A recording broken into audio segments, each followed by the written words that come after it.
Hello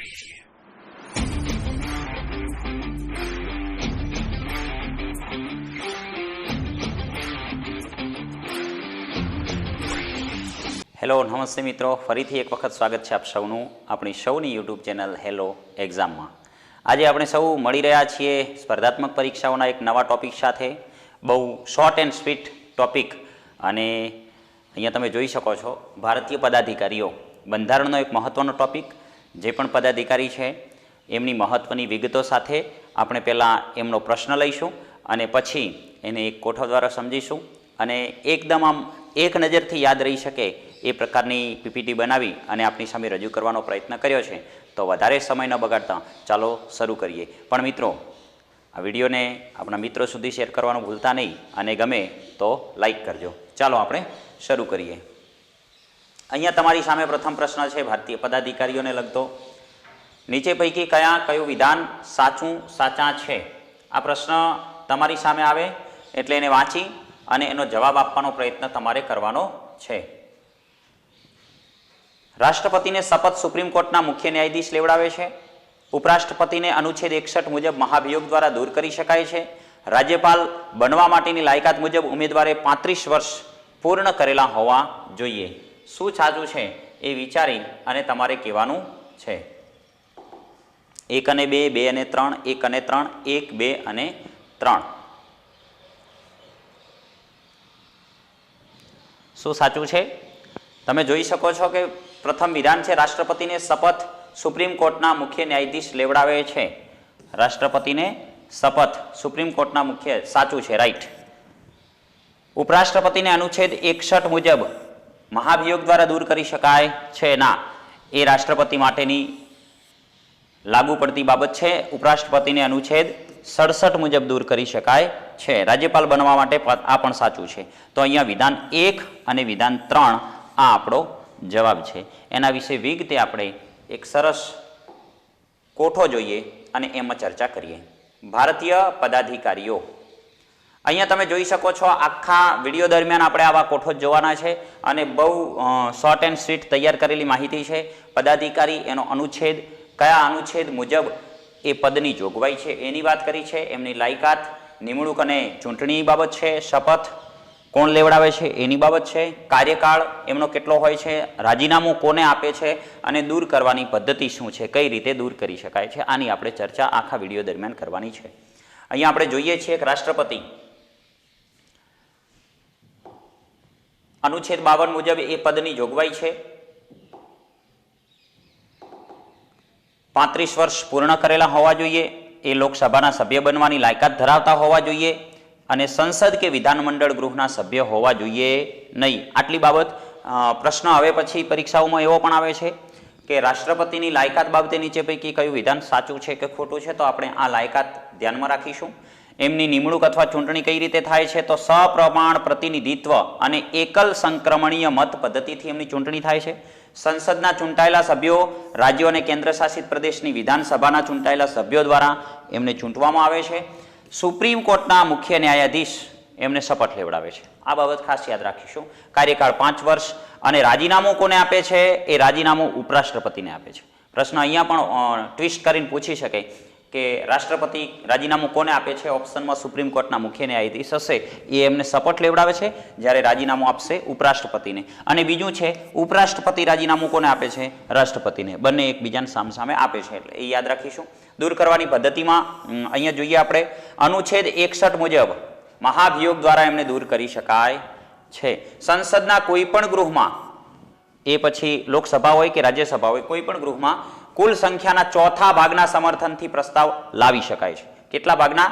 ચોથા ભાગના. અથવા તો પછી હવે તમને 1/2, 1/3, 1/4 આવા ભાગના પણ તમને ઓપ્શનમાં વિકલ્પો આપે છે. તો 1/4 ભાગના સભ્યોના એ સંખ્યાના સમર્થનથી પ્રસ્તાવ લાવી શકાય છે. આ પ્રસ્તાવને બંને ગૃહની કુલ સંખ્યાના 2/3 બહુમતી સાથે પસાર કરવાથી રાષ્ટ્રપતિને દૂર કરી શકાય છે.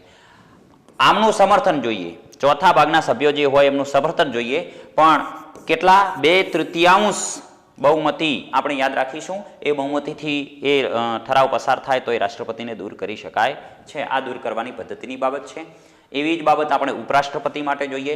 અહીંયા 52 અનુચ્છેદમાં રાષ્ટ્રપતિના પદની જોગવાઈ છે. અનુચ્છેદ નંબર 63માં ઉપરાષ્ટ્રપતિના પદની જોગવાઈ છે. એમણે પણ 35 વર્ષ પૂરા કરેલા હોવા જોઈએ.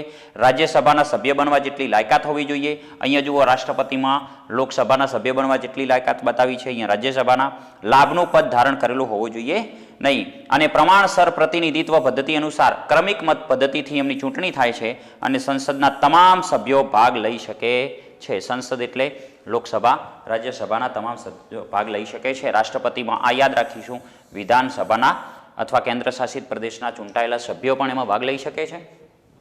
રાષ્ટ્રપતિ એમને શપથ લેવડાવે છે અથવા રાષ્ટ્રપતિ દ્વારા નિમાયેલ કોઈ પણ વ્યક્તિ એમને શપથ લેવડાવે છે. 5 વર્ષનો એમનો કાર્યકાળ છે. રાષ્ટ્રપતિને રાજીનામું આપે છે. અનુચ્છેદ 67 મુજબ 14 દિવસની નોટિસથી દૂર કરી શકાય છે. અનુચ્છેદ 61 મહાભિયોગ, અનુચ્છેદ 67 ઉપરાષ્ટ્રપતિને દૂર કરવાની પદ્ધતિ પ્રક્રિયા અને ખાસ કેટલા દિવસની નોટિસ આપવી જરૂરી છે? એમને 14 દિવસ પહેલા નોટિસ આપવી જરૂરી છે, પછી જ એમને પદ ઉપરથી દૂર કરી શકાય છે. અને રાજ્યસભાના સભ્યોની બહુમતીથી પસાર થયેલા અને લોકસભાએ સંમતિ આપેલા રાજ્યસભાના ઠરાવથી એમને દૂર કરી શકાય છે. એટલે જ્યારે ઉપરાષ્ટ્રપતિની બાબત આવે ત્યારે આપણે રાજ્યસભાની બાબત ધ્યાનમાં રાખીશું. ઉપરાષ્ટ્રપતિ હોદ્દાની રૂએ એ રાજ્યસભાના સભાપતિ છે, એટલે એ પણ બાબત યાદ રાખીશું. બીજું, કદાચ આમના હવેના ટ્વિસ્ટેડ પ્રશ્નોમાં વધારે પૂછી શકે છે આ જે પદાધિકારીઓ છે એમના વિશેષ પગાર વિશે. તો અહીંયા રાષ્ટ્રપતિના પગારની બાબત આવે તો અનુચ્છેદ નંબર 59 એમના પગારની જોગવાઈ છે અને એ મુજબ રાષ્ટ્રપતિનો પગાર કેટલો હોય છે? રાષ્ટ્રપતિનો પગાર હોય છે 5 લાખ રૂપિયા. અને એ જ રીતે ઉપરાષ્ટ્રપતિના પગારની વાત આવે તો ઉપરાષ્ટ્રપતિના પગારમાં અનુચ્છેદ 64 મુજબ 5 લાખ રૂપિયા એમનો પણ પગાર હોય છે, એ પણ યાદ રાખીશું. હવે આવે છે રાજ્યપાલ. 153 અનુચ્છેદમાં એમના પદની જોગવાઈ છે. 35 વર્ષ પૂર્ણ કરેલા હોવા જોઈએ. લાભનું પદ ધારણ કરેલું હોવું જોઈએ નહીં. આ બે મહત્વની એમની લાયકાત છે. અહીંયા મેં બહુ શોર્ટ બનાવવાનો પ્રયત્ન કર્યો છે, એટલે ક્યાંક પૂરા વાક્યો લખેલા નહીં હોય તો સમજી જવાનું. હા, એમની નિમણૂક કોણ કરે છે? રાષ્ટ્રપતિ દ્વારા રાજ્યપાલની નિમણૂક થાય છે. એમની ક્યાંય ચૂંટણી થતી નથી. અને એમને શપથ લેવડાવે છે હાઈકોર્ટના મુખ્ય ન્યાયાધીશ. રાષ્ટ્રપતિ હોય તો સુપ્રીમ કોર્ટના મુખ્ય ન્યાયાધીશ અને રાજ્યપાલ હોય તો હાઈકોર્ટના મુખ્ય ન્યાયાધીશ. 5 વર્ષનો કાર્યકાળ. રાજીનામું કોને આપશે? રાજીનામું આપશે રાષ્ટ્રપતિને. અને દૂર કરવા માટે કોઈ ચોક્કસ પદ્ધતિ નથી. રાષ્ટ્રપતિની મરજી હોય ત્યાં સુધી એ પોતાના હોદ્દા પર રહે છે. તો મિત્રો, એક પ્રશ્ન અને એના આધારે આપણે આખો આ રીતે કોષ્ટક સમજ્યું. આગળ પણ એવા જ પ્રશ્નો આવશે અને એના જ આધારે આપણે એવા જ કોષ્ટક તરફ આગળ વધીશું. હા, રાજ્યપાલનો પગાર અનુચ્છેદ 158 મુજબ રાજ્યપાલનો પગાર હોય છે 3,50,000. આ પણ આપણે યાદ રાખીશું. તો આ રીતે મિત્રો આપણે વિડીયોમાં આગળ વધવાનું છે. નેક્સ્ટ પ્રશ્ન તરફ જઈએ. એ પ્રશ્નને સમજીને જવાબ આપવાનો છે અને એના આધારે પછી આપણે એ પદાધિકારીઓ વિશે સમજીશું. નીચે પૈકી શું સાચું છે? વડાપ્રધાન રાજીનામું રાષ્ટ્રપતિને આપે છે. મંત્રીમંડળ સામૂહિક જવાબદારીના સિદ્ધાંત પર કાર્ય કરે છે. એટર્ની જનરલ સુપ્રીમ કોર્ટના જજ બનવા જેટલી લાયકાત એમની હોવી જોઈએ એટર્ની જનરલ બનવા માટે, કે આપેલ તમામ? શું સાચું છે? વિચારીને તમારે જવાબ આપવાનો છે.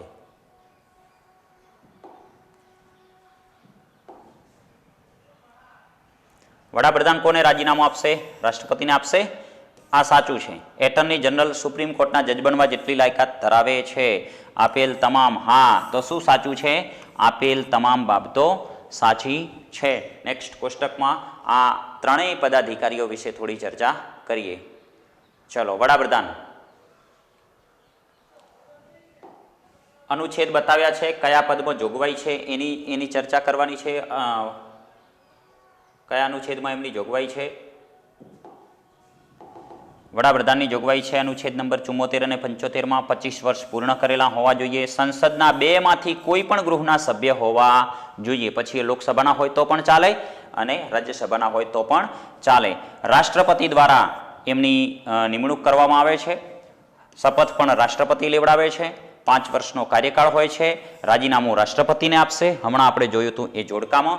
અને લોકસભામાં વિશ્વાસનો મત ધરાવે ત્યાં સુધી પોતાના પદ પર રહે છે. જ્યારે લોકસભામાં વિશ્વાસનો મત ગુમાવે ત્યારે વડાપ્રધાન એ પોતાના પદ પર રહી શકતા નથી. અને અનુચ્છેદ 75 મુજબ એમના પગારની જોગવાઈ છે 1,60,000 જેટલો એમનો પગાર હોય છે, સાથે અન્ય ભથ્થાઓ પણ એમને મળે છે. એટલે આ બાબત પણ આપણે યાદ રાખીશું. મંત્રીમંડળ એ પણ અનુચ્છેદ 74 અને 75માં રાષ્ટ્રપતિની મદદ માટે પ્રધાનમંત્રી અને મંત્રીમંડળની જોગવાઈ છે, એટલે બંને અનુચ્છેદ સાથે જ લીધા છે. એમણે પણ 25 વર્ષ પૂર્ણ કરેલા હોવા જોઈએ. સંસદના બેમાંથી કોઈ પણ ગૃહના સભ્ય હોવા જોઈએ. મંત્રી બનવા માટે કોણ લાયક છે? એ રાજ્યસભાના સભ્ય હોય તો પણ ચાલે અને લોકસભાના સભ્ય હોય તો પણ ચાલે. રાષ્ટ્રપતિ દ્વારા વડાપ્રધાનની ભલામણથી અહીંયા નિમણૂક કરવામાં આવે છે. વડાપ્રધાનની સલાહ લઈ અને પછી એ મંત્રી તરીકેની નિમણૂક કરવામાં આવે છે. શપથ રાષ્ટ્રપતિ લેવડાવે છે. 5 વર્ષનો કાર્યકાળ હોય છે. રાજીનામું કોને આપશે? મંત્રીમંડળ એ રાષ્ટ્રપતિને આપશે. સામૂહિક જવાબદારીના સિદ્ધાંત પર કાર્ય કરે છે. આપણે જોડકામાં આગળ જોયું હતું. એટલે કે શાસક પક્ષ લોકસભામાં વિશ્વાસ ધરાવતા હોય ત્યાં સુધી એ રહી શકે છે. આગળનું પદ છે એટર્ની જનરલ. એ પણ આપણે જોડકામાં જોયું હતું. અનુચ્છેદ ખાસ યાદ રાખીશું.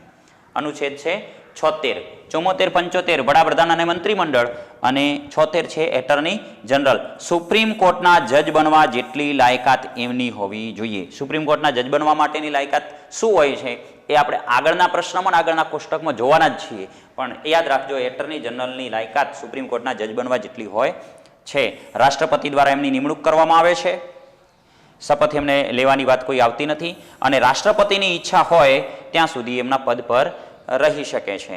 રાજીનામું કોને આપશે? રાષ્ટ્રપતિને. અહીંયા તમે જુઓ છો કે વડાપ્રધાન, મંત્રીમંડળ સામૂહિક રીતે અને એટર્ની જનરલ બધા રાજીનામું આપશે રાષ્ટ્રપતિને. ઉપરાષ્ટ્રપતિ પણ કોને આપશે? રાષ્ટ્રપતિને. રાજ્યપાલ પણ રાજીનામું કોને આપશે? રાષ્ટ્રપતિને. રાષ્ટ્રપતિ રાજીનામું કોને આપે છે? ઉપરાષ્ટ્રપતિને. આ રાજીનામા બાબતનો જે કોલમ છે એ એકદમ યાદ રહી જાય એવી છે. મોટાભાગે બધા રાષ્ટ્રપતિને આપે છે. ક્યાંક ટ્વિસ્ટ આવે એ જોઈ લેવાનું. અને એમને દૂર કરવાની કોઈ ચોક્કસ પદ્ધતિ નથી. અહીંયા લખ્યું છે કે રાષ્ટ્રપતિની ઈચ્છા હોય ત્યાં સુધી એ પોતાના પદ પર રહી શકે છે. આગળના પ્રશ્ન તરફ જઈએ.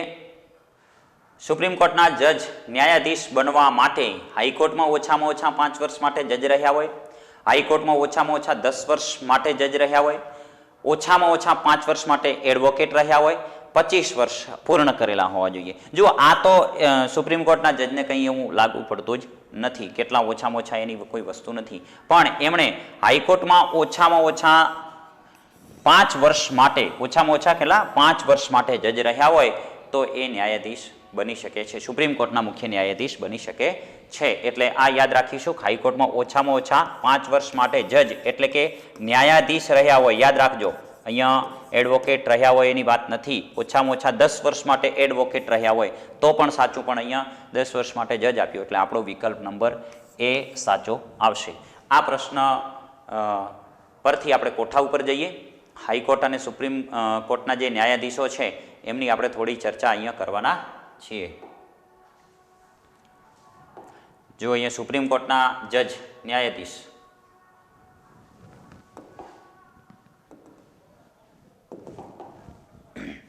સુપ્રીમ કોર્ટના જજ ન્યાયાધીશ એટલે કે મુખ્ય ન્યાયાધીશ અને અન્ય ન્યાયાધીશ બધા આમાં આવી જાય છે. અનુચ્છેદ નંબર 124માં આવી જશે. અને હાઈકોર્ટમાં ઓછામાં ઓછા 5 વર્ષ માટે જજ અથવા 10 વર્ષ માટે એડવોકેટ રહ્યા હોય તો એ સુપ્રીમ કોર્ટના ન્યાયાધીશ બની શકે છે. આમાં સુપ્રીમ કોર્ટના મુખ્ય ન્યાયાધીશની પણ વાત આવી ગઈ અને સુપ્રીમ કોર્ટના અન્ય ન્યાયાધીશની પણ વાત આવી ગઈ. એટલે હાઈકોર્ટમાં ઓછામાં ઓછા 5 વર્ષ માટે ન્યાયાધીશ રહ્યા હોય અથવા ઓછામાં ઓછા 10 વર્ષ માટે એડવોકેટ રહ્યા હોય તો એ મુખ્ય ન્યાયાધીશ સુપ્રીમ કોર્ટના ન્યાયાધીશ બની શકે છે. અને એમની નિમણૂક કઈ પદ્ધતિથી થાય છે તો આ કોલેજિયમ પદ્ધતિ યાદ રાખીશું. કોલેજિયમ પદ્ધતિના આધારે રાષ્ટ્રપતિ દ્વારા મુખ્ય ન્યાયાધીશની નિમણૂક કરવામાં આવે છે. કોના દ્વારા? રાષ્ટ્રપતિ દ્વારા. શપથ કોણ લેવડાવે છે? રાષ્ટ્રપતિ. રાજીનામું આપણે વાત કરી હતી કે મોટાભાગે આખા જે પણ કોલમ છે બધામાં રાષ્ટ્રપતિને જ રાજીનામું આપવાની વાત છે. શપથ રાષ્ટ્રપતિ લેવડાવશે.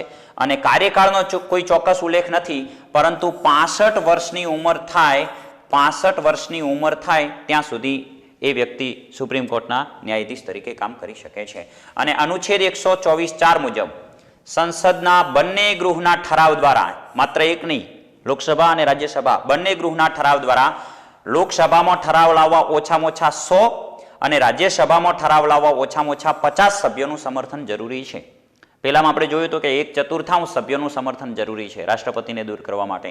પણ અહીંયા લોકસભાના ઓછામાં ઓછા 100 જ સભ્યોનું સમર્થન હોય, રાજ્યસભાના ઓછામાં ઓછા 50 સભ્યોનું સમર્થન હોય. એટલે કે બંને ગૃહને અહીંયા જરૂર પડશે જો સુપ્રીમ કોર્ટના ન્યાયાધીશને હટાવવા હોય તો સભ્યોનું સમર્થન જરૂરી છે અને ગૃહની કુલ સભ્ય સંખ્યાની બહુમતી હાજર રહીને કુલ સભ્ય સંખ્યા જે હોય છે એમાં હાજર રહીને એટલે જે પણ એ દિવસે હાજર હોય ગૃહના કામકાજ દરમિયાન એમાંથી મત આપનારા ઓછામાં ઓછા 2/3 સભ્યો, આ જેમ રાષ્ટ્રપતિને દૂર કરવાની વાત છે એમ જ મુખ્ય ન્યાયાધીશની વાત છે કે ઓછામાં ઓછા 2/3 સભ્યના બહુમતીના ટેકા દ્વારા રાષ્ટ્રપતિના હુકમથી એ ન્યાયાધીશને દૂર કરી શકાય છે. એટલે આટલી બાબત યાદ રાખજો.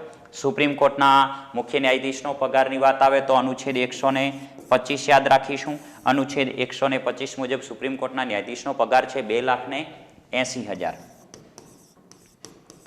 2,80,000 છે. એટલે મુખ્ય ન્યાયાધીશનો એટલો છે. સુપ્રીમ કોર્ટના અન્ય ન્યાયાધીશની વાત કરવામાં આવે અન્ય ન્યાયાધીશની તો એ 2,50,000 છે. આટલું યાદ રાખીશું. સુપ્રીમ કોર્ટના મુખ્ય ન્યાયાધીશનો પગાર છે 2,80,000, અન્ય ન્યાયાધીશનો 2,50,000 અનુચ્છેદ 125 મુજબ. હાઈકોર્ટના ન્યાયાધીશ એટલે કે એમાં હાઈકોર્ટના મુખ્ય ન્યાયાધીશ અને હાઈકોર્ટના અન્ય ન્યાયાધીશ બંનેની વાત છે. અનુચ્છેદ 217 એ બંને પદની જોગવાઈ છે. ઓછામાં ઓછા 10 વર્ષ સુધી ન્યાયિક હોદ્દો અથવા હાઈકોર્ટમાં ઓછામાં ઓછા 10 વર્ષ સુધી એડવોકેટ રહ્યા હોય. અહીંયા જુઓ, હાઈકોર્ટમાં ઓછામાં ઓછા 10 વર્ષ સુધી એડવોકેટ રહ્યા હોય તો એ હાઈકોર્ટના ન્યાયાધીશ બની શકે છે. કોલેજિયમ પદ્ધતિના આધારે રાષ્ટ્રપતિ દ્વારા એમની નિમણૂક થાય છે. એમને શપથ રાજ્યપાલ અથવા તેમના દ્વારા નિમાયેલ વ્યક્તિ, જુઓ અહીંયા સુપ્રીમ કોર્ટના ન્યાયાધીશ હોય તો રાષ્ટ્રપતિ શપથ લેવડાવે છે, પણ હાઈકોર્ટ જે તે રાજ્યની જે તે વિસ્તારની હાઈકોર્ટ છે એ હાઈકોર્ટના ન્યાયાધીશ હોય તો એ વિસ્તારના રાજ્યપાલ અથવા તેમના દ્વારા નિમાયેલ વ્યક્તિ એમને શપથ લેવડાવે છે.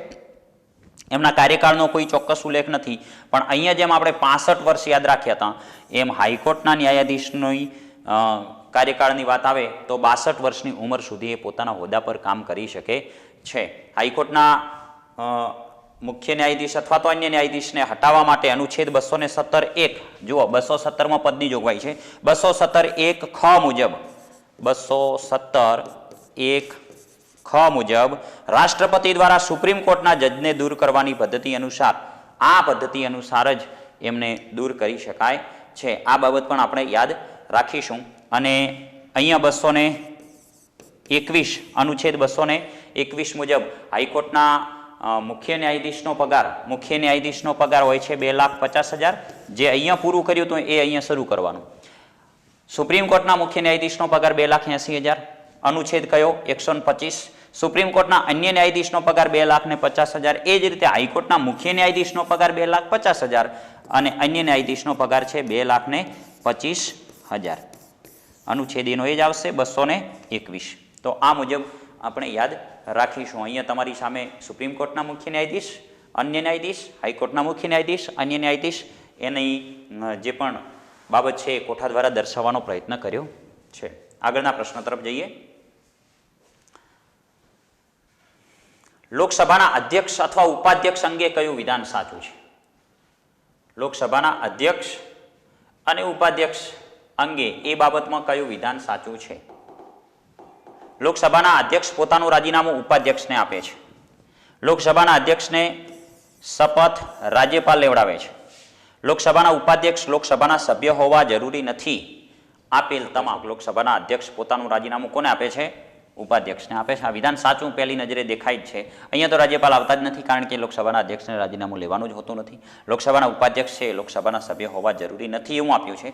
લોકસભાના સભ્ય હોવા જરૂરી છે એટલે આપણું વિધાન આવશે, એ આપણો જવાબ આવશે. આગળ એમના વિશે થોડી ચર્ચા કરીએ. ચલો, લોકસભાના અધ્યક્ષ અને ઉપાધ્યક્ષ અનુચ્છેદ નંબર 93 મુજબ અહીંયા લોકસભાના અધ્યક્ષની જોગવાઈ છે. લોકસભાના સભ્ય હોવા જોઈએ. જુઓ, ઉપાધ્યક્ષ પણ લોકસભાના સભ્ય હોવા જોઈએ, આ એમની લાયકાત છે.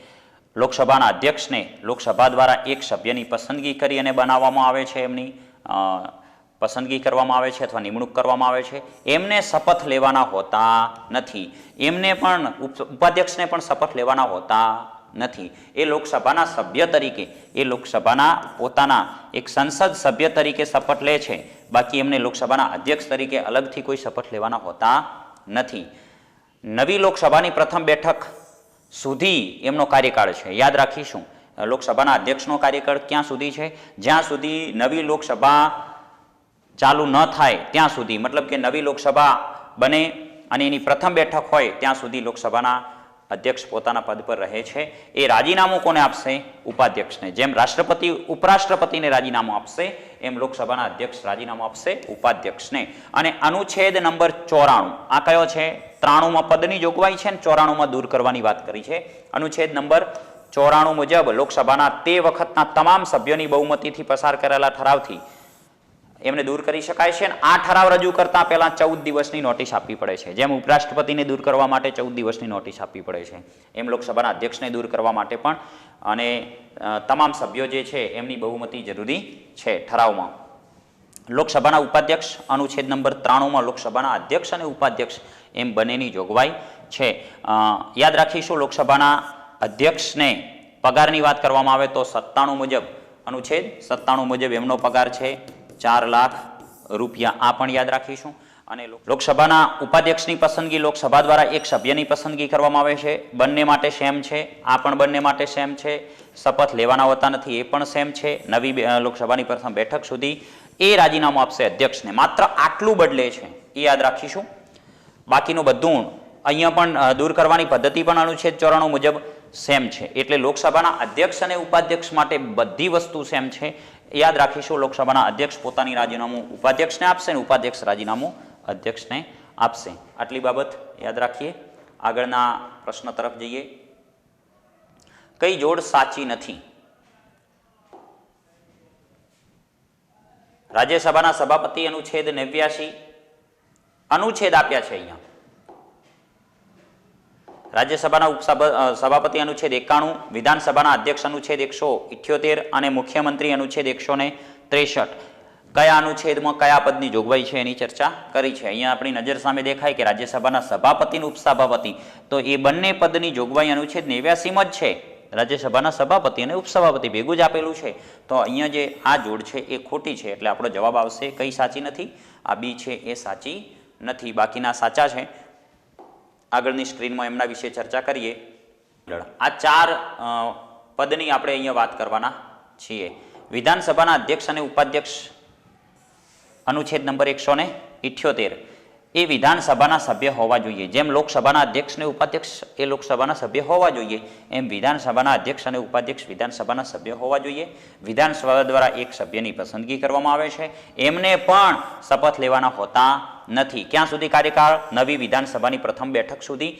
અધ્યક્ષ ઉપાધ્યક્ષને રાજીનામું આપશે અને ઉપાધ્યક્ષ અધ્યક્ષને રાજીનામું આપશે. અને અનુચ્છેદ અહીંયા 178 છે, તો દૂર કયા અનુચ્છેદ મુજબ? 179 મુજબ વિધાનસભાના તે વખતના તમામ સભ્યોની બહુમતીથી પસાર કરેલા ઠરાવથી એમને દૂર કરી શકાય છે. અને આ ઠરાવ રજૂ કરતા પહેલા એમને 14 દિવસની નોટિસ આપવી પડે છે. આ 14 દિવસ યાદ રાખીશું. રાજ્યસભાના સભાપતિ હોદ્દાની રૂએ રાષ્ટ્રપતિ છે એ રાજ્યસભાના સભાપતિ હોય છે.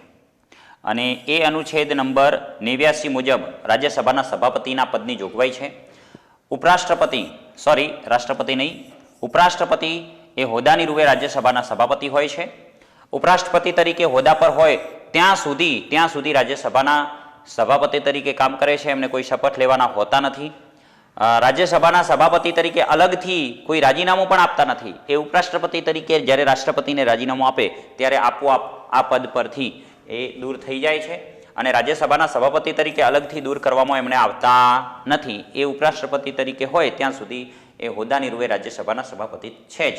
રાજ્યસભાના ઉપસભાપતિ અનુચ્છેદ નંબર 89 રાજ્યસભાના સભાપતિ અને ઉપસભાપતિની જોગવાઈ છે.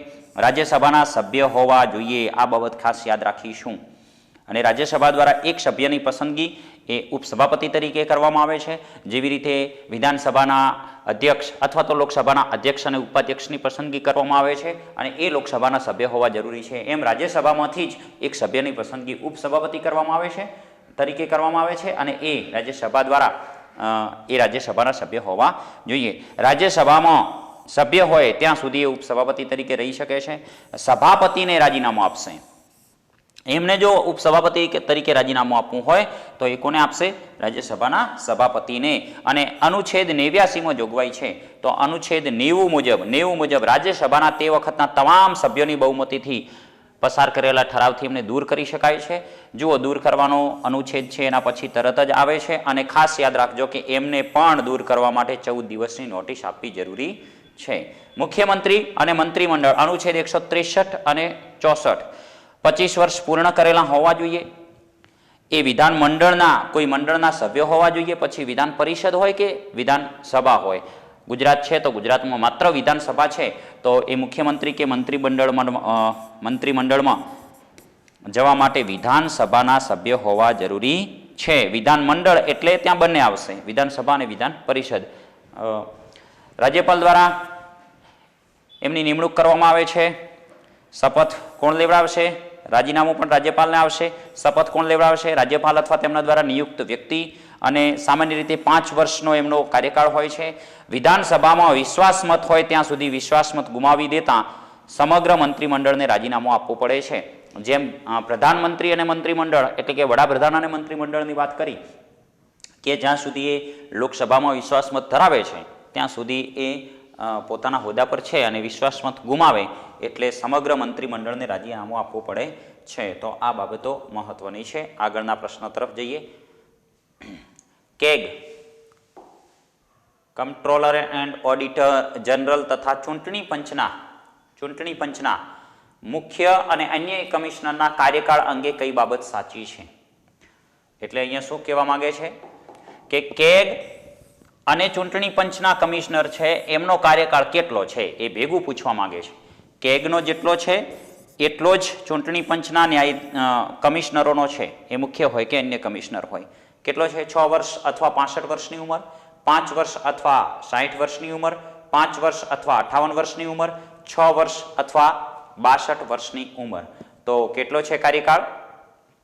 કેગ તથા ચૂંટણી પંચના મુખ્ય કે અન્ય કમિશનરનો કાર્યકાળની બાબતમાં કઈ બાબત સાચી છે? એમનો કાર્યકાળ છે 6 વર્ષ અથવા 65 વર્ષની ઉંમર. કાં તો એમને 6 વર્ષ પૂરા થતા હોવા જોઈએ પદ પર, અથવા એમની જે ઉંમર છે એ 65 વર્ષ થતી હોય ત્યારે એમનો કાર્યકાળ પૂર્ણ થાય છે. આગળના કોષ્ટક તરફ જઈએ.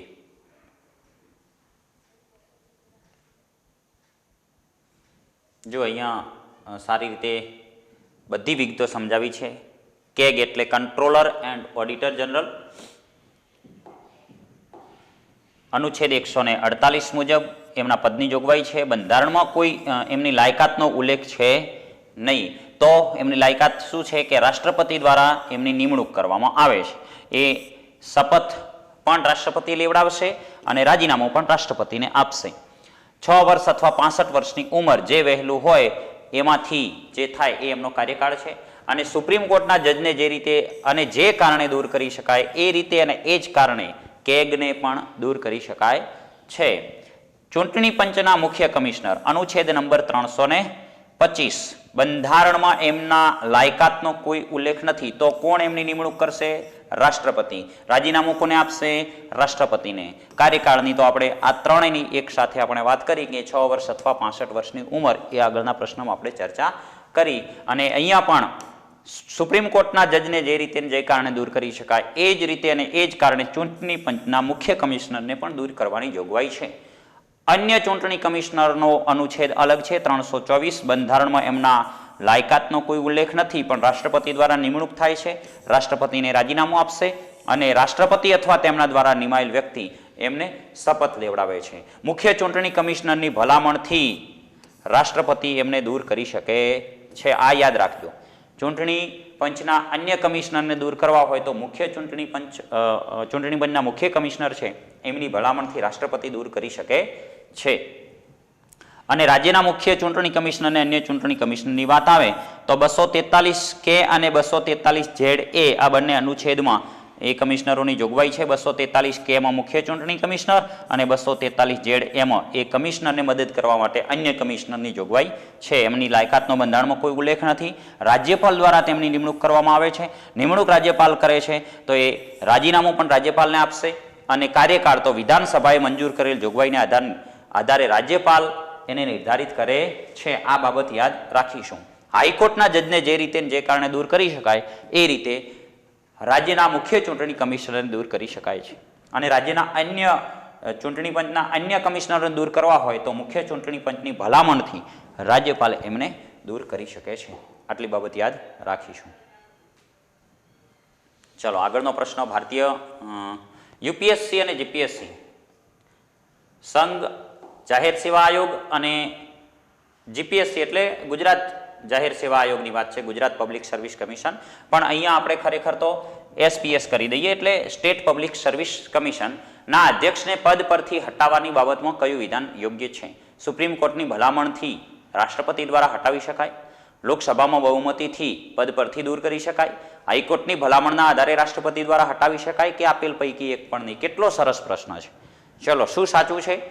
આના માટે સાચું છે સુપ્રીમ કોર્ટની ભલામણથી જ રાષ્ટ્રપતિ કોને? યુપીએસસી એસપીએસના અધ્યક્ષને હટાવી શકે છે. યાદ રાખીશું. આ બહુ ટ્વિસ્ટેડ પ્રશ્ન છે અને એમના વિશે આપણે જોઈએ. ચલો યુપીએસસીના અધ્યક્ષ અને સભ્યો અને જીપીએસસીના અધ્યક્ષ અને સભ્યો એમની થોડી અહીંયા ચર્ચા આપણે કરીએ. યુપીએસસીના અધ્યક્ષ અને સભ્યોની જોગવાઈ છે 315 અને 16માં. એ જ રીતે એસપીએસના અધ્યક્ષ અને સભ્યોની જોગવાઈ. એમ એસપીએસનું પૂરું નામ શું થશે? State public service commission. એ રીતે ગુજરાતમાં શું છે? Gujarat public service commission. એટલે કે જીપીએસસી, આપણે જેને જીપીએસસી કહીએ છીએ એ જીપીએસસી. એવી રીતે દરેક રાજ્યોમાં જે જાહેર સેવા આયોગ છે એની વાત કરી છે. યુપીએસસી સંઘ જાહેર સેવા આયોગ 315 અને 16 અનુચ્છેદમાં એમની જોગવાઈ. અધ્યક્ષ ની લાયકાત અંગે કોઈ જોગવાઈ નથી, એટલે કે બંધારણમાં કોઈ ઉલ્લેખ નથી. એવી રીતે અહીંયા પણ ઉલ્લેખ નથી. પણ કોણ નિમણૂક કરે? રાષ્ટ્રપતિ. કોની? યુપીએસસીના અધ્યક્ષની. તો એ રાજીનામું પણ કોને આપશે? રાષ્ટ્રપતિને આપશે. 6 વર્ષ અથવા 65 વર્ષની ઉંમર. એમાં પણ અહીંયા પણ 6 વર્ષ અથવા 65 વર્ષની ઉંમર. એટલે કે જો આપણે જોયું કે ચૂંટણી પંચના મુખ્ય કમિશનર અથવા અન્ય કમિશનરો. અહીંયા જોયું છે યુપીએસસીના અધ્યક્ષ, જીપીએસસીના એટલે કે એસપીએસના અધ્યક્ષ. એ તમામની જે કાર્યકાળની વાત છે એ સરખી છે, 6 વર્ષ અથવા 65 વર્ષની ઉંમર. રાષ્ટ્રપતિ યુપીએસસીના અધ્યક્ષની નિમણૂક કરશે, સાથે રાષ્ટ્રપતિને રાજીનામું આપશે. દૂર કરવાની પદ્ધતિ. સુપ્રીમ કોર્ટની ભલામણથી રાષ્ટ્રપતિ દ્વારા એને દૂર કરી શકાય. અને યુપીએસસી છે એના સભ્યોને દૂર કરવા હોય તો એ સભ્યોને આ અધ્યક્ષની ભલામણના આધારે રાષ્ટ્રપતિ દૂર કરી શકે છે. એવી રીતે એસપીએસના અધ્યક્ષ અને સભ્યોની વાત કરીએ તો રાજ્યપાલ દ્વારા નિમણૂક થાય છે એટલે એ રાજીનામું કોને આપશે? રાજ્યપાલને આપશે. અને અધ્યક્ષ કે સભ્યોને સુપ્રીમ કોર્ટની ભલામણના આધારે રાષ્ટ્રપતિ દ્વારા દૂર કરી શકાય છે. આ બાબત યાદ રાખીશું. આગળના પ્રશ્ન તરફ જઈએ. નીચે પૈકી કયો વિકલ્પ સાચો નથી? સીઆઈસી મુખ્ય માહિતી કમિશનર કાયદાકીય પદ છે. સીવીસી ચીફ વિજિલન્સ કમિશનર બંધારણીય પદ છે. સીબીઆઈ ડાયરેક્ટર કાયદાકીય પદ છે જેનો કાર્યકાળ 2 વર્ષનો હોય છે. રાજ્ય સૂચના આયોગના અધ્યક્ષની નિમણૂક પસંદગી સમિતિની ભલામણના આધારે રાજ્યપાલ દ્વારા થાય છે. જો અહીંયા મિત્ર બહુ સરસ માહિતી છે કે સીઆઈસી એ કાયદાકીય પદ છે. આ બાબત સાચી છે. સીબીઆઈ ડાયરેક્ટર એ પણ કાયદાકીય પદ છે ને એનો કાર્યકાળ 2 વર્ષનો છે. આ બાબત પણ તમે યાદ રાખજો. અને રાજ્ય સૂચના આયોગ હોય એટલે સહજ રીતે જ રાજ્યપાલ દ્વારા રાજ્યપાલની ભલામણના દ્વારા પસંદગી સમિતિ દ્વારા એના અધ્યક્ષની નિમણૂક થાય છે. આ પણ યાદ રાખજો. હવે બાબત રહી છે સીવીસી ચીફ વિજિલન્સ કમિશનર છે એ બંધારણીય પદ નથી. એ પણ શું છે? કાયદાકીય પદ છે. એટલે કે બંધારણમાં ક્યાંય આ પદનો ઉલ્લેખ છે નહીં. નવા કાયદા જે બનાવવામાં આવે છે એ વર્તમાન કાયદાઓને આધારે આ નવા પદની જોગવાઈ ઉમેરાતી જાય છે. આના વિશે થોડી આગળની સ્ક્રીન ઉપર ચર્ચા કરીએ. ચલો, સીવીસી, સીબીઆઈ ડાયરેક્ટર, મુખ્ય માહિતી કમિશનર એટલે કે સીઆઈસી અને રાજ્ય સૂચના આયોગના અધ્યક્ષ વિશે અહીંયા આપણે ચર્ચા કરવાની છે. સીવીસી ચીફ વિજિલન્સ કમિશનર એ કાયદાકીય પદ છે. તો અહીંયા સીબીઆઈ ડાયરેક્ટર કાયદાકીય પદ છે, મુખ્ય માહિતી કમિશનર કાયદાકીય પદ છે અને રાજ્ય સૂચના આયોગના અધ્યક્ષ એ પણ કાયદાકીય પદ છે. આ બાબત એક સાથે મેં એટલે લીધી છે કે સરળતાથી યાદ રહે. એમના લાયકાતની આપણે વારાફરતી આપણે ચર્ચા કરીએ. સીવીસી ચીફ વિજિલન્સ કમિશનર છે એમની નિમણૂક કોણ કરે છે? રાષ્ટ્રપતિ કરે છે. પણ એ નિમણૂક સમિતિના ભલામણના આધારે એમની નિમણૂક કરવામાં આવે છે. અને રાજીનામું કોને આપશે? નિમણૂક રાષ્ટ્રપતિ કરે તો રાજીનામું રાષ્ટ્રપતિને આપશે. અને એમનો કાર્યકાળ ખાસ યાદ રાખીશું, 4 વર્ષ અથવા 65 વર્ષની ઉંમર. 6 વર્ષ નથી, અહીંયા કેટલા છે? 4 વર્ષ અથવા 65 વર્ષની ઉંમર સીવીસી ચીફ વિજિલન્સ કમિશનરની કાર્યકાળની બાબતની વાત છે અને સુપ્રીમ કોર્ટની ભલામણના આધારે એમને રાષ્ટ્રપતિ દૂર કરી શકે છે. સીબીઆઈ ડાયરેક્ટર કાયદાકીય પદ છે. ડીજીપી રેન્જના આઈપીએસ અધિકારી સીબીઆઈ ડાયરેક્ટર બની શકે છે. નિમણૂક સમિતિ દ્વારા એમની નિમણૂક કરવામાં આવે છે. અહીંયા જુઓ તમે, કાર્યકાળ 2 વર્ષનો છે અને કેન્દ્ર સરકારને રાજીનામું આપશે સીબીઆઈ ડાયરેક્ટર, યાદ રાખીશું. અને હાઈકોર્ટ અથવા સુપ્રીમ કોર્ટના નિવૃત્ત 3 જજોની બનેલી સમિતિની ભલામણની આધારે રાષ્ટ્રપતિ દૂર કરે છે. એટલે આપણે યાદ રાખીશું કે હાઈકોર્ટ અથવા સુપ્રીમ કોર્ટના જે છે એ ભલામણ હોય તો રાષ્ટ્રપતિ સીબીઆઈ ડાયરેક્ટરને દૂર કરી શકે છે. મુખ્ય માહિતી કમિશનર સીઆઈસી કાયદાકીય પદ છે. કાયદો, વિજ્ઞાન અને ટેકનોલોજી, સામાજિક સેવા, સંચાલન, પત્રકારત્વ, વહીવટી ક્ષેત્ર સંબંધી વિશેષ જ્ઞાન અને અનુભવ હોવો જોઈએ તો એ સીઆઈસી બની શકે છે, એટલે કે મુખ્ય માહિતી કમિશનર બની શકે છે. રાષ્ટ્રપતિ દ્વારા પસંદગી સમિતિના આધારે એમની નિમણૂક થાય છે એટલે સહજ છે કે એ રાજીનામું રાષ્ટ્રપતિને આપશે. એમને શપથ લેવાના રાષ્ટ્રપતિ દ્વારા એમને શપથ લેવડાવવામાં આવે છે. 3 વર્ષની મુદત અથવા 65 વર્ષ. અહીંયા જુઓ 4 વર્ષ, અહીંયા એક હજી ઓછું થઈ ગયું. મુખ્ય માહિતી કમિશનર 3 વર્ષ અથવા 65 વર્ષની ઉંમરમાં જે વહેલું હોય તે એમનો કાર્યકાળ છે. સુપ્રીમ કોર્ટની ભલામણના આધારે રાષ્ટ્રપતિ દ્વારા એમને દૂર કરી શકાય છે. અને રાજ્ય સૂચના આયોગના અધ્યક્ષ કાયદાકીય પદ છે. એની એ જ બાબત છે. આટલી બાબતના જાણકાર હોવા જોઈએ, અનુભવી હોવા જોઈએ. રાજ્યપાલ દ્વારા પસંદગી થાય છે. આ મુખ્ય માહિતી કમિશનર છે. અહીંયા રાજ્ય સૂચના આયોગના અધ્યક્ષ છે. કોના દ્વારા નિમણૂક થશે? રાજ્યપાલ દ્વારા પસંદગી સમિતિના આધારે, એટલે એ રાજીનામું પણ કોને આપશે? શપથ રાજ્યપાલ લેવડાવશે. 3 વર્ષ અથવા 65 વર્ષની ઉંમર બંનેની સેમ છે અને સુપ્રીમ કોર્ટની ભલામણના આધારે રાષ્ટ્રપતિ દૂર કરી શકે છે. અહીંયા યાદ રાખજો, થોડું ફેરફાર છે. અહીંયા રાજ્યપાલ એમને દૂર કરી શકતા, કોઈ પણ પદથી હટાવવાની જે દૂર કરવાની સત્તા છે એ માત્ર રાષ્ટ્રપતિની છે. અત્યાર સુધી આપણે જે જોયું એના આધારે આપણે કહી શકીએ. આગળના પ્રશ્ન તરફ જઈએ. પદાધિકારી અને તેમના કાર્યકાળ અંગેની કઈ જોડ સાચી નથી? CDS chief of defence staff, એમનો કાર્યકાળ 3 વર્ષ અથવા 65 વર્ષની ઉંમર હોય છે. રાષ્ટ્રીય માનવાધિકાર આયોગ 5 વર્ષ અથવા 70 વર્ષની ઉંમર હોય છે. લોકપાલ 5 વર્ષ અથવા 60 વર્ષની ઉંમર હોય છે. કે લોકાયુક્ત 5 વર્ષ અથવા 60 વર્ષની ઉંમર હોય છે. શું ખોટું છે? મતલબ શું સાચું નથી? તો અહીંયા આ ખાસ યાદ રાખવા જેવું છે. સીડીએસ 3 વર્ષ અથવા 65 વર્ષ. રાષ્ટ્રીય માનવાધિકાર આયોગ 5 વર્ષ અથવા 70 વર્ષ, આ સાચું છે. લોકપાલ 5 વર્ષ અથવા 60 વર્ષ, પણ લોકાયુક્ત છે એ 5 વર્ષ અથવા 72 વર્ષની ઉંમર સુધી એ પદ પર રહી શકે છે. એટલે આ છે એ ખોટું છે. શું સાચું નથી? તો ડી સાચું નથી. આ યાદ રાખવા જેવી બાબત છે. એ ટ્વિસ્ટેડ થોડું છે. અહીંયા આપણે એમના પદો વિશે ચર્ચા કરીએ. છેલ્લી સ્ક્રીન છે આપણા વિડીયોની, શાંતિથી જોઈ અને આપણે બધું યાદ રાખીશું. CDS chief of defence staff, આ બધા જે પદ છે કાયદાકીય પદ છે, એટલે એમના કોઈ અનુચ્છેદ આપેલા નથી. એમની લાયકાતનો કોઈ ઉલ્લેખ નથી, પરંતુ ત્રણેય પાંખના વડા કરતાં એ વરિષ્ઠ હોવા જોઈએ. એ બાબત ખાસ યાદ રાખીશું. કેન્દ્ર સરકાર દ્વારા એમની નિમણૂક કરવામાં આવે છે એટલે એ રાજીનામું કેન્દ્ર સરકારને આપશે.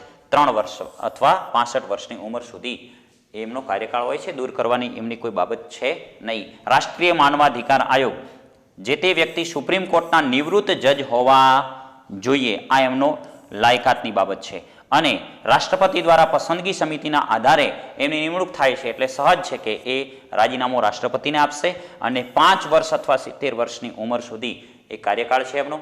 ગેરવર્તણૂક બદલ સુપ્રીમ કોર્ટના ભલામણના આધારે રાષ્ટ્રપતિ દ્વારા એમને દૂર કરી શકાય છે. જો દૂર કરવાની બાબત આવે છે તો કાં તો એ બંધારણીય રીતે દૂર થાય છે અથવા રાષ્ટ્રપતિ એ સુપ્રીમ કોર્ટની ભલામણથી એમને દૂર કરી શકે છે. રાજ્ય માનવાધિકાર આયોગ, અહીંયા જો રાષ્ટ્રીય કેન્દ્ર લેવલની બાબત હોય તો સુપ્રીમ કોર્ટના નિવૃત્ત જજ હોવા જોઈએ, પણ રાજ્ય લેવલની વાત હોય તો હાઈકોર્ટના નિવૃત્ત મુખ્ય ન્યાયાધીશ હોવા જોઈએ. અને રાજ્યપાલ દ્વારા એમની પસંદગી સમિતિના આધારે નિમણૂક થાય છે તો એ રાજીનામું આપશે રાજ્યપાલને. 5 વર્ષ અથવા 70 વર્ષની ઉંમર હોવી જોઈએ. અને ગેરવર્તણૂક બદલ હાઈકોર્ટની ભલામણથી રાષ્ટ્રપતિ દૂર કરે છે. યાદ રાખીશું, દૂર તો રાષ્ટ્રપતિ જ કરશે, પણ અહીંયા હાઈકોર્ટની ભલામણ જરૂરી છે. લોકપાલ કાયદાકીય પદ છે. સુપ્રીમ કોર્ટના પૂર્વ મુખ્ય ન્યાયાધીશ અથવા ભ્રષ્ટાચાર વિરોધી કામગીરી, જાહેર વહીવટ, સતર્કતા, નાણાકીય બાબતો, બેન્કિંગ, કાયદો, સંચાલન ક્ષેત્રનો ઓછામાં ઓછો 25 વર્ષનો અનુભવ હોવો જોઈએ. એ વ્યક્તિ લોકપાલ બની શકે. અને રાષ્ટ્રપતિ દ્વારા પસંદગી સમિતિના આધારે એમની નિમણૂક થાય છે તો એ વ્યક્તિ જે લોકપાલ છે રાજીનામું કોને આપશે? રાષ્ટ્રપતિને. શપથ રાષ્ટ્રપતિ લેવડાવશે. અને 5 વર્ષ અથવા 60 વર્ષની ઉંમર એ એમની કાર્યકાળની બાબત છે. લોકપાલ સભ્યની ગેરવર્તણૂક અંગે સંસદના 100 સભ્યોની સહી કરેલો અરજી રાષ્ટ્રપતિ સુપ્રીમ કોર્ટને સોંપી શકે છે અને સુપ્રીમ કોર્ટની ભલામણના આધારે રાષ્ટ્રપતિ દૂર કરી શકે છે. પણ આ આંકડો યાદ રાખીશું કે 100 સભ્યોની જે સહી કરેલો ભલામણ પત્ર છે એ રાષ્ટ્રપતિ આપશે સુપ્રીમ કોર્ટને અને સુપ્રીમ કોર્ટ ભલામણ કરશે તો જ લોકપાલને દૂર કરી શકાય છે. લોકાયુક્ત કાયદાકીય પદ છે. જે તે વ્યક્તિ સુપ્રીમ કોર્ટના જજ અથવા હાઈકોર્ટના મુખ્ય જજ રહેલા હોવા જોઈએ એ લોકાયુક્ત બની શકે છે. રાજ્યપાલ દ્વારા પસંદગી સમિતિ ભલામણના આધારે નિમણૂક થાય છે એટલે એ રાજીનામું કોને આપશે? રાજ્યપાલને. શપથ રાજ્યપાલ લેવડાવશે. 5 વર્ષ અથવા 72 વર્ષની ઉંમર આ કાર્યકાળ એમનો ખાસ યાદ રાખીશું લોકાયુક્તનો. અને લોકાયુક્ત અથવા ઉપલોકાયુક્તની ગેરવર્તણૂક સામે આવે તો હાઈકોર્ટ તપાસ કરશે અને હાઈકોર્ટના મુખ્ય ન્યાયાધીશ અથવા તો તેમના દ્વારા નિયુક્ત કરેલ કોઈ ન્યાયાધીશ એ તપાસ કરશે અને એ ન્યાયાધીશની ભલામણના આધારે રાજ્યપાલ દ્વારા દૂર કરી શકાય છે. માત્ર લોકાયુક્તને અત્યાર સુધીની બધી બાબતોમાં જ્યારે દૂર કરવાની વાત આવે તો રાષ્ટ્રપતિ કરે છે. અહીંયા લોકાયુક્તને રાજ્યપાલ પણ દૂર કરી શકે છે. હાઈકોર્ટના અથવા એમના દ્વારા નિમાયેલ ન્યાયાધીશ તપાસ કરે અને જરૂરી લાગે તો દૂર કરે છે. ઓકે ફ્રેન્ડ્સ, અહીંયા આપણે બંધારણના મહત્વનો જે મને ટોપિક લાગ્યો એ ટોપિક ઉપર ગયા.